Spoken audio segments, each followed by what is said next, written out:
warahmatullahi wabarakatuh. Selamat siang semuanya. Perkenalkan, nama saya Sylvia Sartika Sari. Saya mahasiswa Universitas Riau, jurusan pariwisata dengan konsentrasi travel. Nah, di video kali ini saya akan mempresentasikan hasil PowerPoint saya tentang paspor.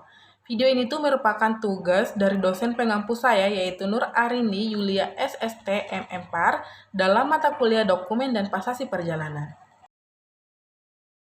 Masuk ke topik pembahasan utama, yaitu pengertian paspor. Nah, jadi paspor ini tuh merupakan dokumen perjalanan yang dikeluarkan oleh pemerintah suatu negara kepada warganya yang merupakan identitas kewarganegaraan. Nah, biasanya paspor ini tuh digunakan untuk perjalanan ke luar negeri atau go internasional. Biasanya, warga negara Indonesia itu menggunakan dua paspor. Yang pertama adalah paspor biasa dan yang kedua adalah paspor elektronik. Nah, gimana cara membedakan paspor elektronik dan paspor biasa? Jadi, untuk membedakan paspor biasa dan paspor elektronik itu terlihat dari sisi kelengkapan data dan tingkat akurasi. Nah, jadi pada paspor biasa itu hanya memuat data diri dan foto pemegang paspor. Sedangkan paspor elektronik itu memuat data yang lengkap seperti data biometrik wajah dan sidik jari pemegangnya. Paspor elektronik itu mempunyai yang namanya chip. Nah, seperti yang saya katakan tadi, chip ini tuh memuat data biometrik wajah dan sidik jari pemegangnya. Jadi lebih mudah untuk bepergian ke luar negeri menggunakan paspor elektronik dibandingkan dengan paspor biasa. Nah, untuk kelebihannya, paspor biasa ini bisa diurus di berbagai kantor imigrasi, sedangkan paspor elektronik hanya bisa diurus di beberapa kantor imigrasi. Paspor elektronik mempunyai kelebihan tersendiri. Yang pertama, bisa liburan ke Jepang tanpa visa. Yang kedua, lebih mudah mendapatkan visa dari negara lain. Yang ketiga, data akurat dan tidak bisa dipalsukan. Selanjutnya yaitu jenis-jenis paspor yang berlaku di Indonesia. Yang pertama adalah paspor biasa. Paspor biasa merupakan paspor yang paling banyak dibutuhkan. Biasa ini biasanya digunakan untuk perjalanan reguler. Paspor ini adalah 5 tahun sekali. Selanjutnya adalah paspor dinas. Paspor dinas ini biasanya digunakan oleh pegawai negeri atau pemerintah yang melaksanakan tugas ke luar negeri. Yang ketiga adalah paspor diplomatik. Paspor diplomatik digunakan untuk mengidentifikasi perwakilan diplomatik dari suatu negara. Di Indonesia, paspor diplomatik diberi sampul warna hitam yang dikeluarkan oleh Menteri Luar Negeri. Jadi paspor ini tuh menjadi pembeda antara paspor biasa dan paspor dinas. Selanjutnya adalah cara pembuatan paspor. Yang pertama adalah mendaftar antrian online melalui aplikasi layanan paspor online. Di sini, kita tinggal mendownload aplikasi layanan paspor online, kemudian masuk menggunakan akun email dan mengikuti tahapan-tahapan yang ada, mulai dari kantor imigrasi hingga pemesanan. Yang kedua, membawa kode booking ke kantor imigrasi. Nah, setelah melakukan pendaftaran online, langkah selanjutnya adalah membawa kode booking ke kantor imigrasi.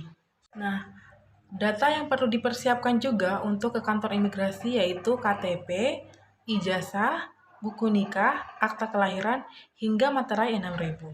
Yang ketiga adalah petugas mengecek persyaratan dokumen. Setelah menyerahkan kode pemesanan kepada petugas, selanjutnya petugas akan melakukan pengecekan persyaratan dokumen yang kita bawa. Yang keempat adalah pemohon melakukan proses foto, sidik jari, dan wawancara.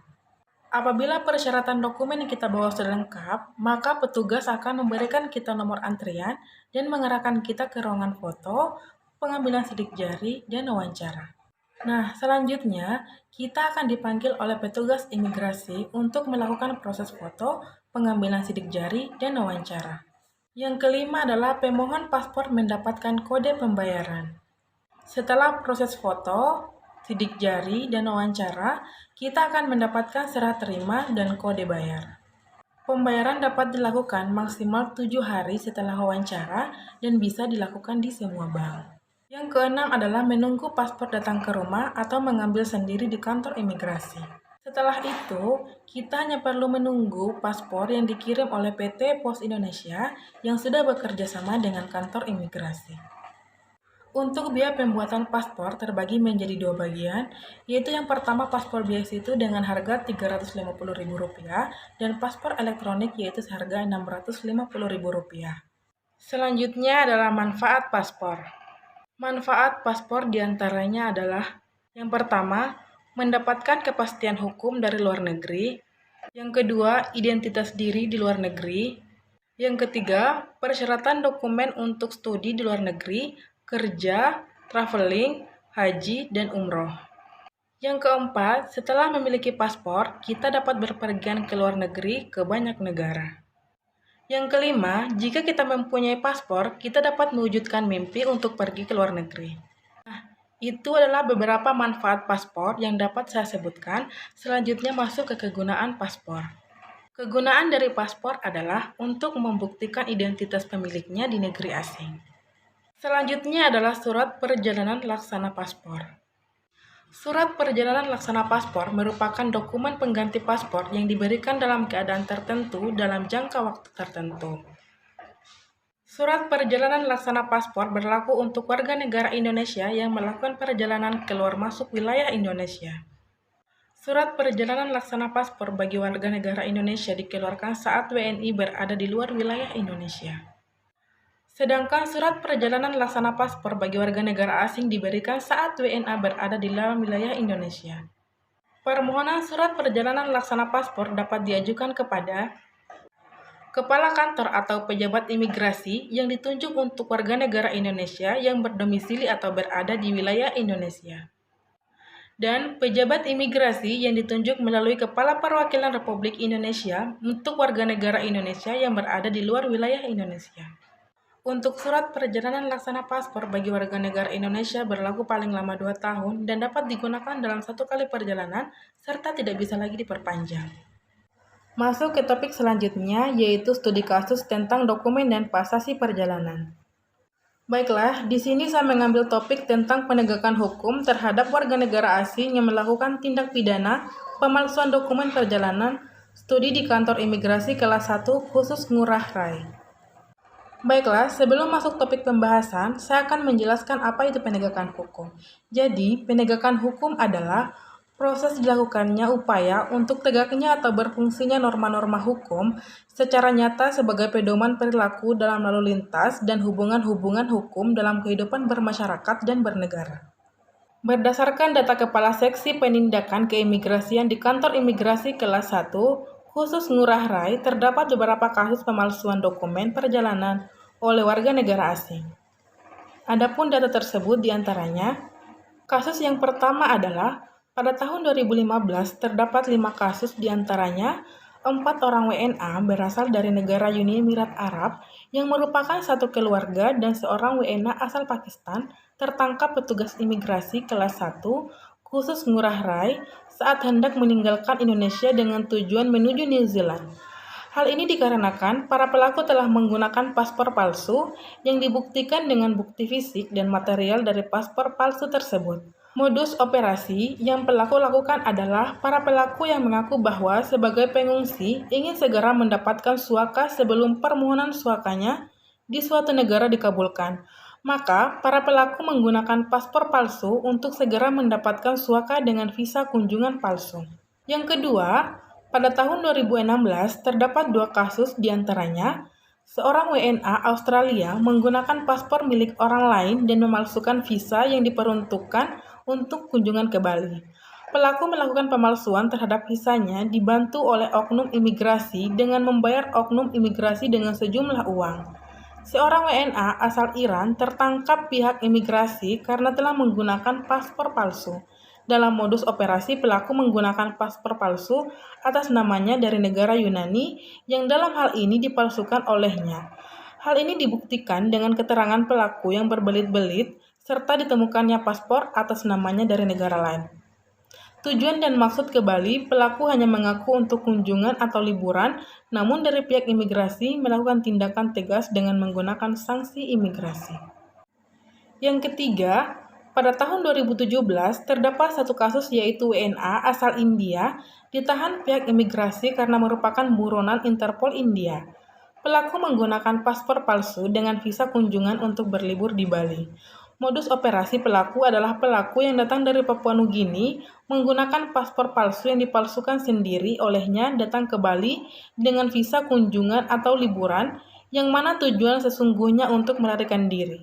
Sehingga pihak berwenang menahan pelaku sampai diekstradisi oleh pihak Interpol India.